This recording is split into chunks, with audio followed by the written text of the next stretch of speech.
1144페이지에 있습니다. 예레미야 2장 1절에서 5절까지 말씀입니다. 다 같이 하나님의 말씀을 받들어 읽겠습니다. 슬프다, 주께서 어찌 그리 진노하사 딸 시온을 구름으로 덮으셨는가. 이스라엘의 아름다움을 하늘에서 땅에 던지셨으며 그의 진노의 날에 그의 발판을 기억하지 아니하셨도다. 주께서 야곱의 모든 거처들을 삼키시고 긍휼히 여기지 아니하셨으며 노하사 딸 유다의 견고한 성체들을 허물어 땅에 엎으시고 나라와 그 지도자들을 욕되게 하셨도다. 맹렬한 진노로 이스라엘의 모든 뿔을 자르셨으며 원수 앞에서 그의 오른손을 뒤로 거두어 들이시고 맹렬한 불이 사방으로 불사름같이 야곱을 불사르셨도다. 원수같이 그의 활을 당기고 대적처럼 그의 오른손을 들고 서서 눈에 드는 아름다운 모든 사람을 죽이셨으며 딸 시온의 장막에 그의 노를 불처럼 쏟으셨도다. 주께서 원수같이 되어 이스라엘을 삼키셨으며 그 모든 궁궐들을 삼키셨고 견고한 성들을 무너뜨리사 딸 유다의 근심과 애통을 더하셨도다. 아멘. 예레미야 선지자는 남유다의 마지막 멸망 직전까지 5명의 왕을 거쳐서 선지자 활동을 했던 사람입니다. 그가 처음 선지자직을 감당할 때는 요시야 왕이었고, 그리고 여호아스, 여호야김, 여호야긴, 그리고 시드기야 왕까지 이 5왕의 순서대로 그 시대를 선지자의 직을 감당했습니다. 이 시기에 유다는 그야말로 혼란 그 자체였습니다. 당시의 국제 정세가 너무나도 혼란스러웠기 때문에 주위에 있는 강대국들, 그 열강들 틈바구니에 끼어서 살아남기 위해 몸부림을 치고 있었는데요. 아수르, 그때 당시의 강자였던 아수르가 이제 국운을 다하게 되고 또 새로운 신흥 강자였던 바벨론이 일어나고, 그런데 여전히 전통의 강자인 애굽도 존재하는 그러한 상태. 근데 그 모든 나라들의 길목에 있는 것이 이 유다였습니다. 이미 그때는 북이스라엘은 멸망한 후였죠. 그러다 보니 애굽이 이제 뭐 바벨론이나 아수르하고 다투려고 해도 이 유다를 지나야 되고 길을 비켜달라고 해야 되고, 또 반대로 바벨론이나 아수르가 애굽을 점령하려고 해도 이 유다를 거쳐가야지만 그 길을 열 수가 있는 상황이었습니다.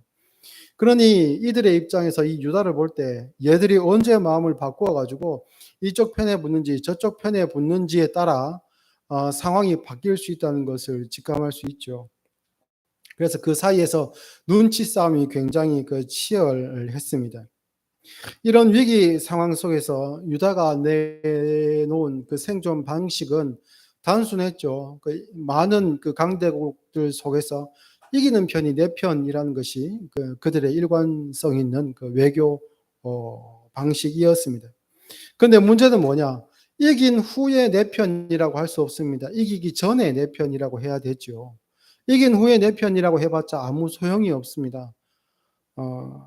그러다 보니 이것은 앞날을 알 수 없는 상황에서 이것이 맞다, 저것이 맞다, 또 이 나라를 지지해야 된다, 저 나라를 지지해야 된다는 말들이 이 유다 안에서도 이렇게 많이 나오게 되고 그 안에서도 이 일을 가지고 많이 다투었습니다.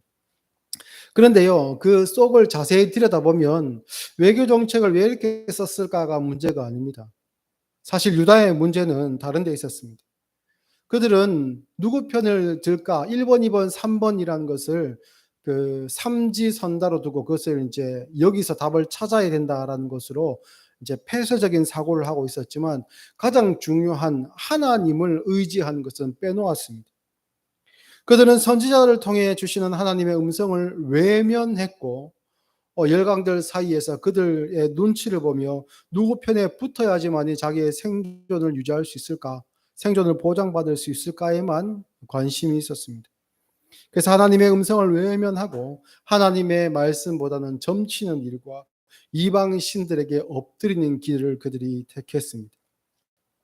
성경에서 우상 숭배를 이야기할 때 그것은 두 가지 이 형태로 나타납니다. 첫 번째는 그 다른 신의 형상을 깎아 만든 또는 부어 만든 그 신의 형상을 섬기는 것, 소유하고 섬기는 것을 이야기하고요.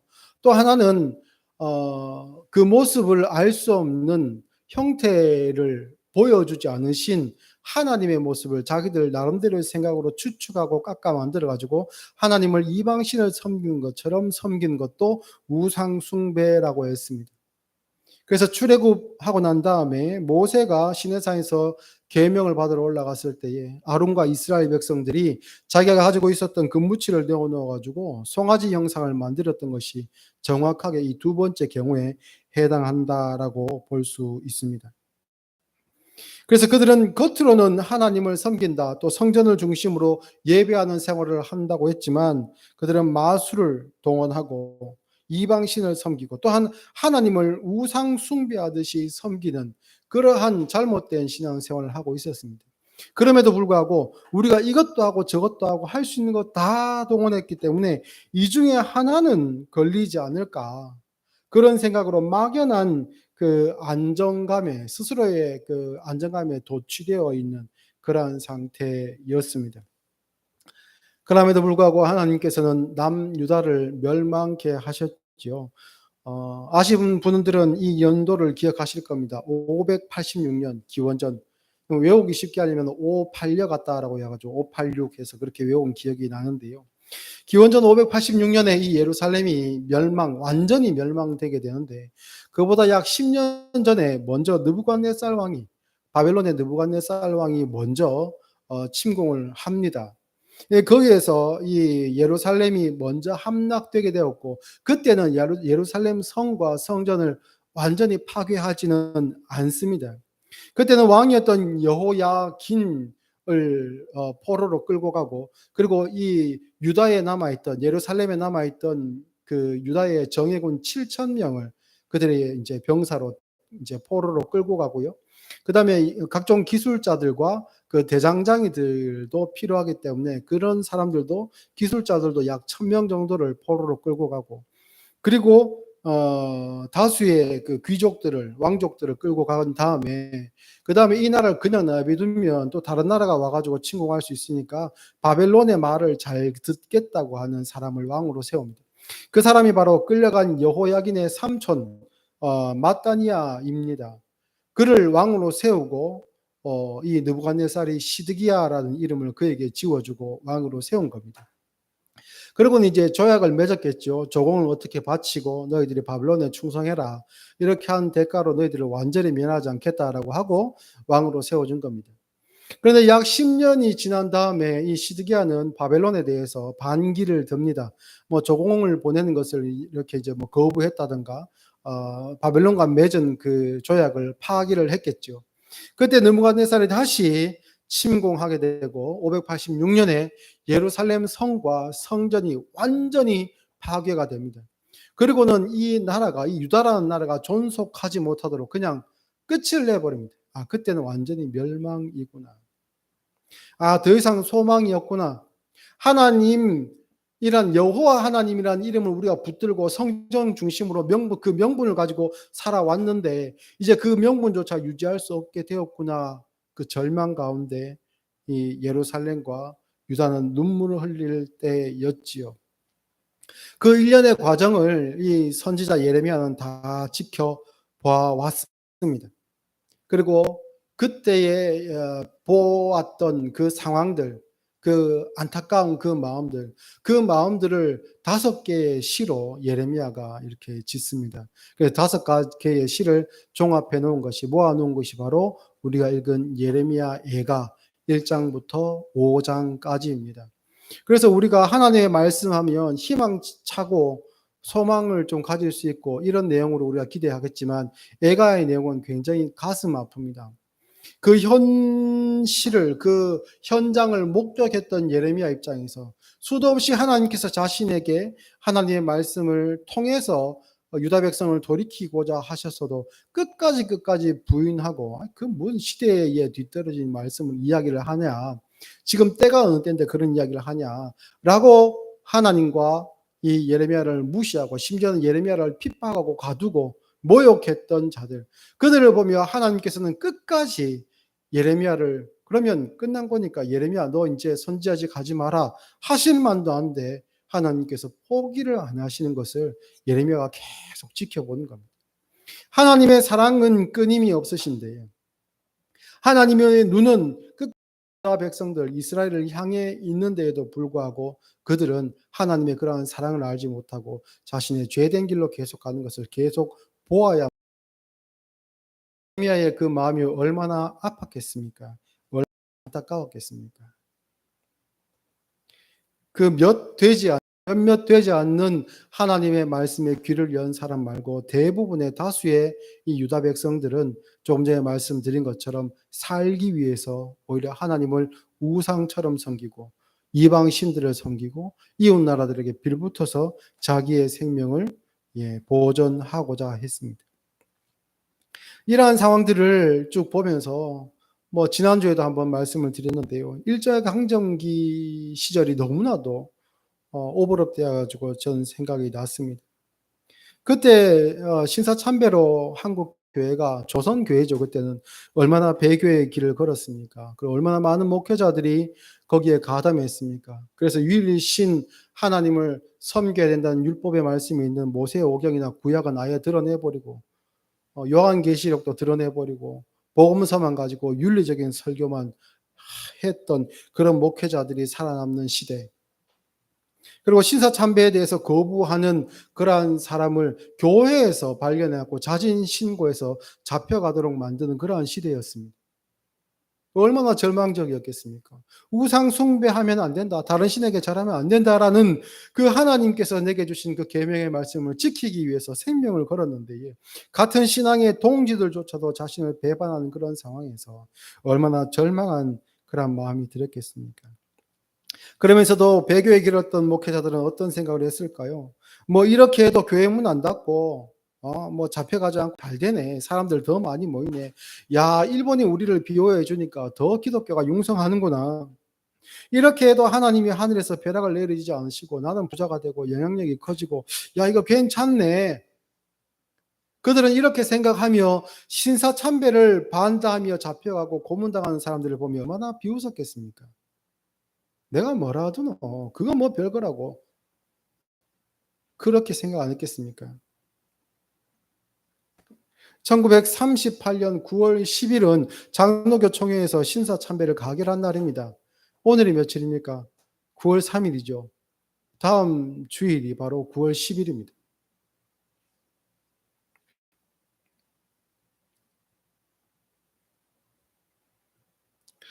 직접 저는 그 시대를 살아오지는 못했지만 기록을 통해 역사적 기록을 통해 그때의 이야기들을 많이 듣습니다. 그 절망적이죠. 정말 지금의 이 시대를 살아가고 있는 저는 그 아픔을 온전히 이해할 수는 없지만 짐작해 볼 수는 있을 것 같습니다. 그런데요, 그 시대를 직접 살았던 더 비참한 시간을 살았던 예레미야 선지자는 이 애가를 적을 때에 좌절만 하지 않습니다. 그는 5개의 시를 모아서 노래하고 울고 또한 그 기록을 후대에 남기면서 전체적인 내용이 시작은 물론 절망과 슬픔으로 시작을 합니다. 그러나 뒤에 3장으로 넘어가면요, 하나님의 은혜와 자비를 이야기합니다. 그리고 마지막 5장으로 가면 결국 회개하고 하나님에게로 돌아올 것을 노래하며 이 애가를 마무리 짓습니다. 예레미야가 이 애가를 지었을 때, 그 이야기들이 모아졌을 때에 그때 시대는 언제겠습니까? 포로로 끌려갈 때겠죠. 예루살렘이 멸망한 그 시점입니다. 그때 어떻게 그 현실 속에서 하나님의 자비를 구할 수 있고 또 그 백성들이 회개하여 돌아올 것을 기대할 수 있었겠습니까? 그런데에 예레미야는 그것을 내다보았습니다. 왜요? 그 백성들을 돌아올 때까지 하나님께서 멈추지 않으실 것이라는 것을 수십 년의 선지자야직을 감당하는 그 세월 동안에 그가 체험했기 때문입니다. 경험해서 알고 있기 때문이었습니다.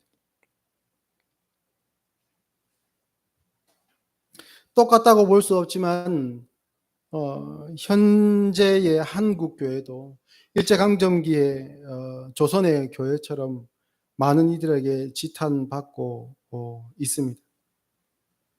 그것은 부인할 수 없죠. 불신자들이 짓고 있는 손가락질 받고 있는 그러한 죄들을 교회 다니는 사람들이 짓고 있고, 심지어는 더 한 걸음 더 나아가서 목회자라는 사람들도 온갖 추문의 주인공이 되어 가지고 손가락질을 받는 것이 이 시대입니다. 그래도 참 교회 문 안 닫고 아직까지 믿음의 사람들이 한국 교회를 위해서 기도하고 모이고 하나님 앞에 예배할 수 있는 것을 보면 참 신기하죠. 이게 정말 하나님의 은혜인 것 같습니다. 예레미야 선지자가 이 유다가 멸망하기 전 그 비참한 절망적인 상황에서 하나님 앞에 부르짖고 이스라엘 백성들에게 말씀을 선포할 때에 정작 이스라엘 백성들은 이것이 자신들이 처한 상황이 비참함인지 몰랐죠. 그들은 비참한 상태였습니다. 죄의 길을 걷고 있는 상태였습니다. 단지 BC 586년에 예루살렘이 망하고 성전이 파괴된 것은 그 비참함의 결과물인 것이죠. 우리 역시 마찬가지입니다. 우리가 손가락질 받고 있고 세상 사람들에게 교회이면서도 하나님의 자녀들이면서도 손가락질 받는 것, 이것 자체가 우리의 비참함입니다. 이러다가 유럽에 있는 교회들처럼 교회들이 문을 닫고 교인 수가 줄어들고 교회마다 켜져 있던 십자가의 붉은 등들이 꺼져가는 그러한 일들은 나중에 결과론은 올 수 있습니다. 그런데 지금 우리는 이 상황을 직시해야 됩니다. 그렇지 않으면 우리의 처한 비참한 상황에서 우리가 발을 빼고 예레미야 선지자가 그렇게 울부짖으며 백성들에게 외쳤다 그 말씀에 귀를 기울이지 않으면 그 비참의 결과인 멸망으로 갈 수 있다는 것을 우리는 기억해야 됩니다. 그런데 참 신기한 것은요. 상대적으로 우리 개신교회에 비해서 한국의 천주교회는 부흥기를 맞고 있습니다. 코로나 시기를 거쳐오면서 교회는 모이는 숫자가 줄어들고 문을 닫는 예배당의 숫자가 굉장히 많아졌습니다. 그런데 오히려 이 코로나 시기를 거쳐오면서 천주교회는 더 부흥하고 있습니다. 이때의 기점을 이제 2014년 교황의 한국 방문 이후부터 이것이 구체화되었다고 이야기하는 사람들도 많은데요. 아닙니다. 천주교는 훨씬 전부터 이러한 부흥을 자기들 나름대로의 부흥을 준비해 왔습니다. 심지어는 교회를 떠나서 개신교를 떠나가지고 천주교로 귀의해가지고 세례를 받았던 사람들임에도 불구하고 다시 영세를 받는 신자들도 늘고 있다고 합니다. 가톨릭의 세례에 해당하는 영세를 받기 위해서는 짧게는 6개월에서 좀 길게는 1년 정도, 최소한 그 정도의 기간을 교육을 받아야 됩니다. 영세 교육을 받아야 영세를 줍니다. 그런데 지금 한국에 있는 천주교회는 그 영세 교육을 감당할 수 있는 수녀의 숫자가 부족할 정도로 많은 사람들이 천주교회를 찾고 있다고 합니다. 그리고 그 천주교로 귀의한 사람들 중에 많은 퍼센티지가 개신교에서 넘어가는 사람들이라고 합니다. 그래서 전 세계에 있는 천주교회들 중에 유일하게, 어떻게 보면 유일하게 한국에 있는 천주교회가 가장 부흥하고 있고, 다른 세계에 있는 그 천주교회들도, 가톨릭의 천주교회들도 한국에 있는 천주교회를 이렇게 많이 주목하고 있는 그런 현실이라고 합니다. 반면에 우리 개신교는 어떻습니까? 더 쉽게, 더 간편하게, 더 문턱을 낮추어서 세례를 줍니다. 그래서 그의 신앙 고백을 확인하는 절차를 가지거나 그가 믿는 신앙의 내용인 교리를 가르치는 일에 크게 애쓰지 않습니다. 왜냐하면 그게 지루해 보이거든요. 그런 이야기하면 사람들이 못 알아듣고 떠날 것 같거든요. 그래서 자꾸 쉬운 이야기, 단순한 이야기, 간편한 이야기, 즉시 결과물이 보일 것만 같은 이야기에 자꾸 개신교회가 이렇게 치중하는 것 같습니다. 점점 어떻게 보면 쇠락해가는 한국 교회가 역사를 통해 얻을 수 있는, 얻어야만 하는 교훈은 성경의 메시지와 오늘 읽은 말씀 앞뒤로 있는 메시지와 동일하다고 하겠죠. 우리는 하나님께로 돌아가야 됩니다. 이게 무슨 말인가? 우리는 예배당에 모이고 예배를 하고 교회라는 이름으로 우리가 주일마다 모이는데 이게 무슨 말인가? 지금도 모이고 있고 하나님 앞으로 나아가고 있지 않은가? 그러면 하나님께로 돌아간다는 것이 무슨 말인가를 우리가 먼저 우리가 정리를 해야겠죠. 눈에 보이지 않는 하나님께 어떻게 돌아갑니까? 우리가 하나님이 어느 장소에 국한되어 그 자리에만 계십니까? 아니지요. 이것은 장소적인 개념과는 다릅니다. 그러면 마음의 문제인가? 감정과 열정을 이렇게 더 끌어올려야만 하는가? 더 간절함을 하나님께 보여드려야 되는가? 물론 이것도 틀린 말은 아니겠지만 정답이라고 보기는 어렵습니다. 하나님께로 돌아가야 한다라는 것은 오늘 말씀식으로 표현하면 하나님의 말씀으로 돌아가야 한다라고 규정할 수 있습니다. 이스라엘 백성들은 자신은 성전을 중심으로 예배드리고 제사하는 생활을 했기 때문에 하나님께 돌아와 있다, 하나님 앞에 있다라고 생각했지만 그들은 하나님의 말씀에 귀 기울이지 않았습니다. 물리적인 자리는 성전에 있다 할지라도 그들은 영적으로 하나님께로부터 등을 돌리고 있었고 가장 가까운 곳에서 영적으로 가장 먼 위치를 차지하고 있었지요. 그런데요, 한국의 가톨릭은 아이러니하게도 이런 개신교의 상황들과 반대적으로 예전에 약 500년 전에 이 루터 종교개혁가들을 시작으로 했던 종교개혁가들의 그 사역, 그들이 치중했던 그 사역에 오히려 한국에 있는 가톨릭 교회가 더 치중하고 있습니다. 오히려 그들이 하고 있는 행위, 교리의 내용들을 조금 상세히 살피고 그것이 성경에 맞느냐 맞지 않느냐를 지금 다투려고 하는 것은 아니고요. 그들이 집중하고 있는 것을 보면 오히려 종교개혁가들이 타락한 천주교에서 나올 때 집중했던 내용과 동일한 사역들을 그들이 지금 하고 있습니다. 종교개혁자 루터는 교인들이 교리에 무지한 것을 통탄하면서 교리 문답서를 대소교리 문답서를 작성을 했거든요.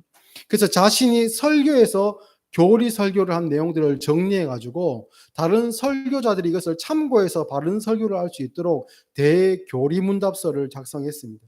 그리고 소교리 문답서도 작성해 가지고 가정에서 부모들이 자녀들을 말씀 교육할 수 있도록 그런 교재를 만들어 가지고 하나님의 말씀을 가르치도록 했지요. 그리고 우리가 따르고 있는 개혁주의자 칼빈 역시 교리문답서를 작성해 가지고 이와 같은 형태로 교육을 해 왔습니다. 그러면 왜 종교개혁자들은 교리 설교와 교리 교육을 강조했을까요? 이전에 가톨릭 교회는 미사를 강조하면서 그 자리에 참여하기만 하면 구원과 또한 현세에 누리는 모든 은혜들을 다 자동으로 받는다고 그렇게 주장했습니다. 그러다 보니 그 자리에만 있으면 되니까 그저 굿판에서 그냥 굿이나 보고 떡이나 먹자라는 것처럼 그 자리에만 있어도 떡이라도 먹을 수 있고 은혜를 자동으로 누리게 되니까 설교에 귀 기울일 필요가 없죠. 성경도 각 나라에 속한 언어로 읽을 필요가 없습니다. 그냥 라틴어를 읽습니다. 식자층들만 알고 있는 언어인 라틴어로 성경을 읽고 설교도 아주 형편없고 약화되어 있었던 것이 당시에 가톨릭이었습니다. 교인들이 성경을 읽을 수가 없으니까 교인들에게 성경 지식은 없는 것, 아예 없는 것과 마찬가지였습니다. 이를 비판한 종교개혁자들은 교인들이 먼저 설교를 이해하기 위해서, 바른 설교를 이해하기 위해서 성경을 배워야 되고 또 그 성경을 요약한 교리를 전체적으로 알아야지만이 설교를 드러낼 수 있고 성경 말씀을 읽어낼 수 있다라고 그들은 판단했습니다. 이를 위해서 종교개혁자들은 주일 예배 시간뿐만 아니고 완전히 집중해서 그 교리를 가르칠 수 있는 주일의 두 번째 예배를 만들었습니다. 원래 예배라고 하면 주일 예배 하나만 예배로 보통 이야기하거든요. 그런데 종교개혁자들은 그 예배 하나만으로는 부족하다고 해가지고 오전 예배, 우리가 드리는 이 예배를 드리고 주일 예배를 드리고 주일 두 번째 예배라고 해서 오후 예배가 될 수도 있고 저녁 예배가 될 수도 있고 그 예배를 하나 더 만듭니다. 그리고 그 예배 시간은 철저하게 교리를 가르치는 그 시간을 가졌거든요. 그러다 보니까 하나님의 말씀이 어떠한 내용인지 이 교리 공부를 통해서 배우게 되고 그러다 보니 우상 숭배적인 신앙은 잘못된 것이구나. 하나님의 말씀은 이러한 것이구나라는 것을 교인들이 깨닫게 되면서 그 종교적인 암흑의 자리에서 조금씩 벗어날 수가 있었죠. 그러다 보니 이 교리 교육에 열심을 내었던 루터가 했던 사역 중에 하나가 가장 중요한 사역 중에 하나가 바로 성경을 라틴어로 되어 있었던 당시의 성경을 독일어로 그 독일인들이 그냥 읽을 수 있는 독일어로 번역하는 그러한 일이었습니다. 그래서 이 루터가 했던 사역과 다른 물론 모든 종교개혁자들도 마찬가지입니다. 그들의 사역은 교인들을 성직자인 나의 앞에 줄을 세우는 것이 아니라 성직자가 하나님의 말씀의 수종자가 되어 가지고 이 말씀을 온전히 성도들에게 전함으로 인해 그 말씀을 통해 하나님 앞으로 나아올 수 있도록 수종드는 그런 사역들을 했습니다. 그것이 개혁 교회들이 가진 교회의 방향이었죠. 그런데 이것이 지금은 어떻습니까? 이러한 전통이 지금 한국 교회의 전통으로 남아 있었으면 참 좋을 것인데, 그것을 우리가 잘 이어받았으면 좋을 것인데, 사실 한국 교회의 많은 전통들은 미국의 복음주의 교회들의 전통들을 많이 따르고 있습니다. 개혁주의가 아니라 복음주의의 외적인 전통들을 많이 가지고 있습니다. 그래서 가르치는 복음의 내용들, 설교와 성경과 교리의 내용들은 특이하게도 한국에 있는 보수 교단들은 개혁주의 교회들의 그 가르침을 따르고 있는데, 겉으로 볼 때 그 내용으로 볼 때에는. 그런데 겉으로 취하는 형태는 이 미국의 복음주의 교회들, 상대적으로 교리나 하나님의 말씀보다는 조금 더 감정적으로, 조금 더 열린 마음으로, 이를테면 그러한 형태를 가진 그 복음주의 교회들의 형태를 많이 따르게 됐습니다. 그런데 이상하게 내용이 형태를 이끄는 것이 아니라 그 형식이 내용을 잡아먹는 그러한 결과를 낳게 되었죠. 그래서 미국 복음주의의 운동, 그 영향으로 인해서 우리가 마땅히 주일 두 번째 예배, 그러니까 오후 예배나 저녁 예배에 우리가 조금 더 집중해야 될 교리 공부에 대해서는 우리가 조금 등한시하고, 오히려 미국 복음주의 교회들이 그러한 것처럼 찬양 예배, 집회 중심의 예배로 형태를 많이 바꿔가기 시작했습니다. 그래서 우리나라도 30여 년 전에 이런 분위기가 확 이렇게 밀고 들어왔는데요. 그래서 교회마다 밴드로 구성된 찬양팀이 구성이 됐습니다. 물론 저는 그것을 반대하지는 않습니다. 반대하지 않고 악기로 하나님을 찬양하는 것, 밴드를 구성해서 하나님을 찬양하는 것 중요하고 그것이 좋다고 생각을 합니다. 그러면서 오후 예배를 찬양 중심으로 이렇게 형태를 바꿔가게 되었는데, 이게 이제 뭐 전후가 완전히 바뀌어 가지고 찬양과 기도가 중심이 되고 하나님의 말씀이 양념처럼 자리 잡는 부작용을 낳게 되었습니다. 그리고 이 시절에 유행했던 말이 있습니다. 그것은 바로 열린 예배라는 표현입니다. 열렸다 하면 반대적인 개념은 어떤 개념입니까? 닫혀 있다라는 그런 느낌을 받을 수 있죠. 그러면 우리가 열린 예배를 추구한다 하면 이전에 우리가 드렸던 예배는 폐쇄적인 예배, 닫혀 있었던 예배, 좀 배타적인 예배, 이런 느낌을 받습니다. 그렇죠. 그러다 보니까 이 열린 예배라는 단어가 가진 어떤 확장성과 이 포용성들의 사람들이 많이 이제 관심을 가져가지고 이 열린 예배라는 어떤 그 형식을 도입해가지고 이 예배를 통해 교회 문턱을 확 낮췄습니다. 그런데 이게요, 준비되지 않은 상태에서, 그 내용이 제대로 준비되지 않은 상태에서 이런 것들을 도입하다 보니까 교회들이 허물어지기 시작했습니다. 기준이 없습니다. 내용을 담아낼 수 있는 그릇이 없습니다. 왜냐하면 그릇 그 자체를 이미 내려놓아 버리고 교리 공부에 등한시했기 때문이죠. 교리 교육과 말씀 중심의 메시지보다는 이런 식으로 예배가 형태가 조금씩 바뀌어 가다 보니까 감동을 주고 가슴을 뜨겁게 하는 예화 중심의 설교들이 많이 이제 이렇게 교회 안으로 들어오고 교인들도 선호하게 되었습니다. 그러다 한술 더 떠서 나중에는 어떤 설교를 선호하게 되었는가? 웃기는 설교, 재미있는 설교. 예전에는 설교를 한 30분, 40분 이렇게 들으면 너무 힘들었는데, 야, 저 목사님 설교 들어보니까 2시간 설교도 금방 지나가더라. 마치 TV에서 재미있는 무슨 예능 프로그램을 보는 것처럼 이야기 들으면 막 속속 들어오고 잠도 오지 않고 몸도 피곤하지 않고 정말 들으면 재미까지 있는, 야, 기가 막힌 설교자더라라는 그러한 분위기가 형성되어 되었고, 이 유행이 광풍처럼 한국 교회에 몰아닥쳤습니다. 여러분 잘 생각해 보시면 지난 20년 동안에 유명한 부흥 강사들, 우리 그 기억에 남는 부흥 강사 목사님들의 이름을 한번 떠올려 보고 그분들의 설교 스타일을 한번 이렇게 되새겨 보면 이해가 가실 겁니다. 지루하게 하지 않습니다. 딱딱하게 하지 않습니다. 예화를 동원하고 또한 재미있게 하고 심지어는 굉장히 자극적으로 설교하기도 합니다. 그러다 보니 이러한 분들이 영향력 있고 이러한 분들이 가지는 어떤 그 파워를 보면서 신학을 해왔던 목회의 꿈을 키워왔던 그 신학도들 전도사님들은 어떻게 되겠습니까? 그러한 목회를 꿈꾸겠죠. 그러한 설교에 이미 물듭니다.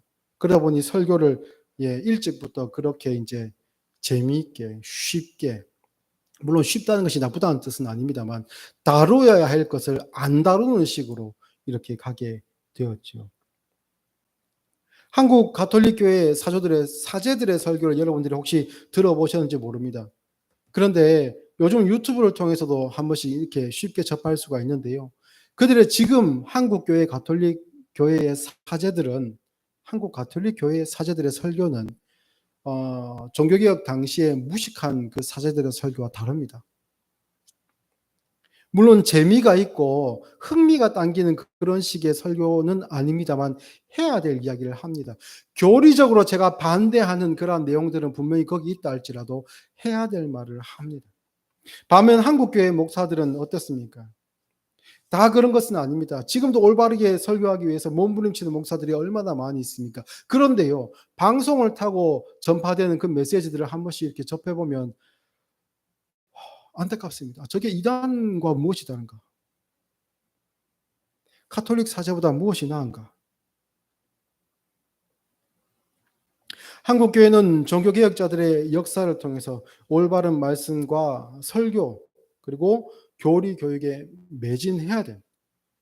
이 사역이 한순간에 열매로 나타나지 않을 겁니다. 그러나 이 사역을 꾸준히 해 나갈 때에만이 우리가 길이 있습니다. 그것이 아니면 우리는 하나님으로부터 멀어질 수밖에 없고 설교를 들어도 못 알아듣고 하나님의 말씀을 보아도 보지 못하는 마치 밭에 안 주어진 보화를 찾기 위해서 더듬거리고 있는 맹인과 같은 신앙생활을 할 수밖에 없습니다. 예레미야 선지자는 이 문제에 대한 답을 벌써 하고 있습니다. 앞에 예레미야 31장으로 한번 넘어가 보겠습니다. 애가 앞에 예레미야서가 있거든요. 예레미야 31장 31절부터 34절까지 말씀 마지막으로 읽어보겠습니다.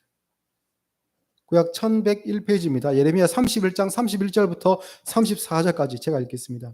여호와의 말씀이니라. 보라, 날이 이르리니 내가 이스라엘 집과 유다 집에 새 언약을 맺으리라. 이 언약은 내가 그들의 조상들의 손을 잡고 애굽 땅에서 인도하여 내던 날에 맺은 것과 같지 아니할 것은 내가 그들의 남편이 되었어도 그들의 내 언약을 깨뜨렸습니다. 여호와의 말씀이니라. 그러나 그날 후에 내가 이스라엘 집과 맺을 언약은 이러하니 곧 내가 나의 법을 그들의 속에 두며 그들의 마음에 기록하여 나는 그들의 하나님이 되고 그들은 내 백성이 될 것이라. 여호와의 말씀이니라. 그들이 다시는 각기 이웃과 형제를 가리켜 이르기를 너는 여호와를 알라 하지 아니하리니 이는 작은 자로부터 큰 자까지 다 나를 알기 때문이라. 내가 그들의 악행을 사하고 다시는 그 죄를 기억하지 아니하리라. 여호와의 말씀이니라. 아멘. 선지자가 울부짖으며 외쳤던 말씀입니다. 지난 한국교회의 짧은 역사를 통해서도 우리가 귀를 기울여야 했던 말씀이고요. 오늘날을 살아가고 있는 우리도 온전히 붙들어야 될 말씀입니다. 사랑하는 성도 여러분, 하나님의 말씀을 사모하십시오. 그것은 곧 하나님을 사모하는 일입니다. 또한 공부를 통해서 하나님의 말씀을 배우는 일에 거부감을 될 수 있으면 내려놓으십시오. 그리고 오히려 더 거기에 흥미를 가지시고 배운 말씀들을 통해서 배운 교리의 말씀들을 통해서 그것을 렌즈 삼아 하나님의 말씀을 더 가까이 하시고 그래서 말씀을 통해 내게 주시는 하나님의 음성을 오늘 읽은 그 예레미야 31장 34절 말씀처럼 이는 작은 자로부터 큰 자까지 다 나를 알기 때문이라. 여러분 모두가 우리 모두가 말씀을 통해 하나님을 지식으로 믿음으로 신앙으로 알 수 있는 그런 은혜의 신앙생활을 할 수 있기를 예수님의 이름으로 축복합니다. 기도하겠습니다. 사랑 많으신 하나님 아버지 은혜를